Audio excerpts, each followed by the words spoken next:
organization has its own way of doing things and its own way of talking about what it does, and the local church is no exception to this.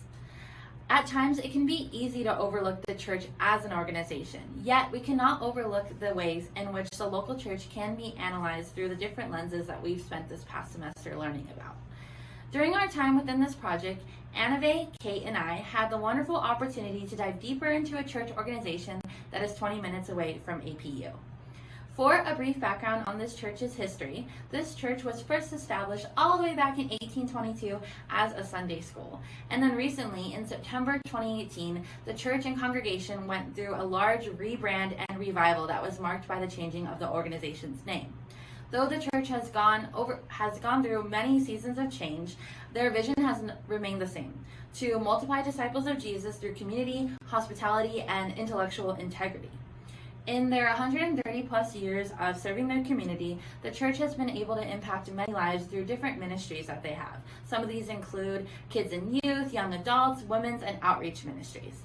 The church staff that we studied consists of 24 members, made up of 2 lead pastors, different ministry leads, interns, administration members, and an elder board.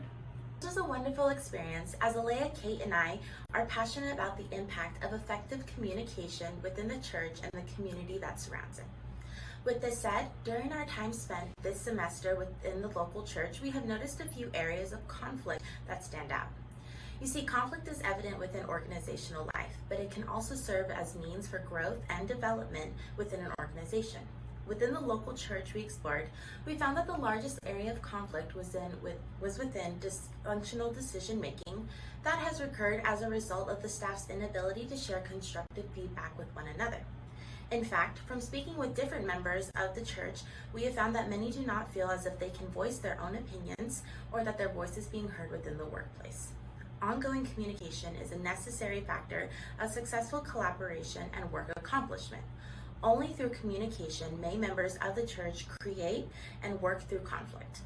In order to perform an in-depth analysis of the situation, which has been named the Christmas situation, that took place within the organization, it has spurred many emotions for our employees across the board. Now that we have clarified the problems that surround the church, let's examine the situation as a whole and the ways in which organization conflict can go through several different phases. This Christmas situation is going to be highlighted here. Last year, during 2020, during the holiday season, the church was able to pre-record sermons for Christmas. Because of this, the staff had the ability to spend times with their family because of the fact that they were not physically required to attend the service. After the online services, the head pastor suggested they continue this tradition every year so that the staff could spend time with their families for the holidays. Time went on, and the idea was proposed by the head pastor during a staff meeting to pre-record the sermon again for the upcoming holiday season in 2021. The option of moving online for the holidays was no longer an option for the staff. Head pastors had made the decision without consulting the staff, and this created conflict. Although there was a staff meeting about the proposition, the pastor took decision into own hands and made the decision for the staff.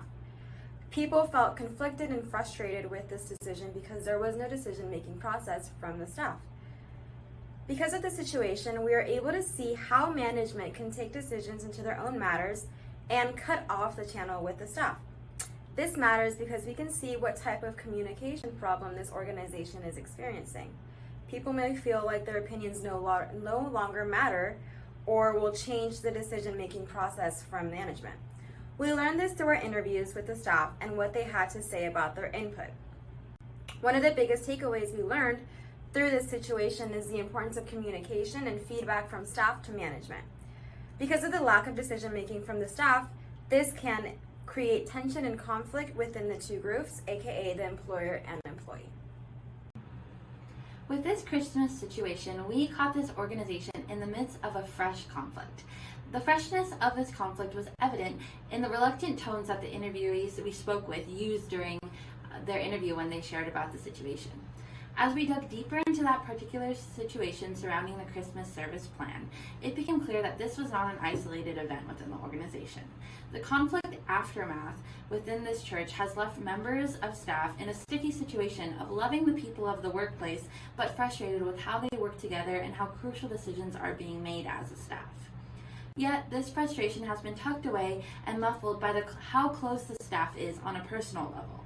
When this staff described their workplace culture as a family, they weren't kidding. At times, members of staff have housed one another, they have weekly dinners, weekly game nights, they babysit for one another, and even visit one another's kids' performances. It is clear that their relations extend far beyond the workplace. Despite the staff's close relationships and family-like atmosphere, the members we spoke with evidently did not feel able to speak up to their leaders and voice their concerns freely. When asked about the safety level of speaking up in meetings, an interviewee shared with us, "It has felt safer in the past. It costs you a lot to speak up, but sometimes there is not an answer. However, it is safer than most organizations," she expressed with reluctance again.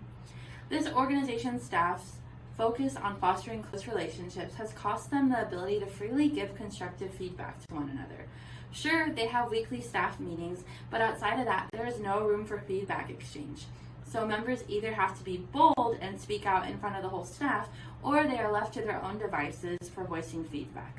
Unfortunately, the pastors who lead the staff are not inviting of this feedback, likely due to them not seeing the need for it. So yes, this organization had conflict. So what? We know conflict is inevitable. Where there's people, there will also be conflict.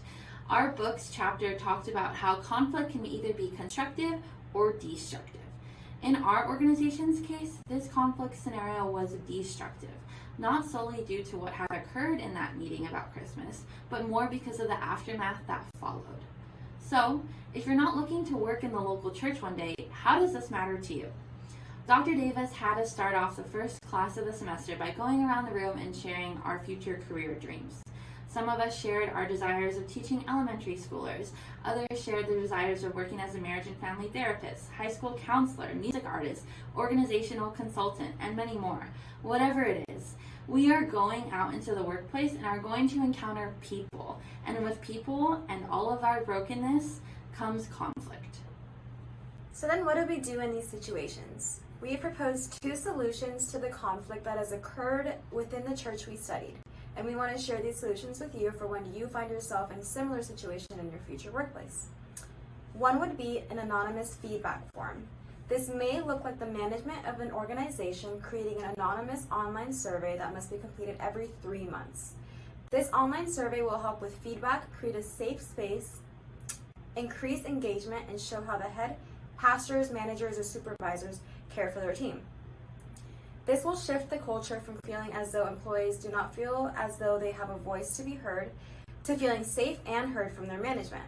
The goal should be to get the staff to still have that close family-like relationship while still being able to freely express their opinions, knowing it'll be taken into consideration from management. So some factors to consider with this would be head pastors should consider the type of feedback they can or will receive. They should be open to constructive criticism and possibly take action on issues that need attention. Employees should also consider giving receptive feedback and understand the impact of their comments on these surveys. Depending on the seriousness of these issues being addressed in anonymous communication, this can transition into one-on-one meetings with an employee and the management.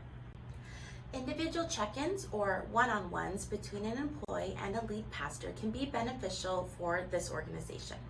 One-on-one meetings are a key component of successful feedback. For some organizations, it can be said that those who speak their mind are labeled as too bold. Rather than signaling out an individual, employees should be encouraged to speak their opinions within a shared group space. In order to get this level of trust, one-on-ones are a great opportunity for lead pastors, managers, and supervisors to get to know their employees better, and on a more personal level, to create a safe space for their opinions to be heard. An interviewee stated, "It's not the decisions that are being made, it's how they are being communicated." One-on-ones create an open-door policy that goes beyond regular bounds of communication. By implementing these meetings every 6 weeks, conversations for employees' interest and professional growth opportunities are valued. This is an important way to engage employees with the company so that factors such as conflict or dysfunctional decision making can be reconciled. Thank you so much for listening to our project today. We all hope you have a wonderful time.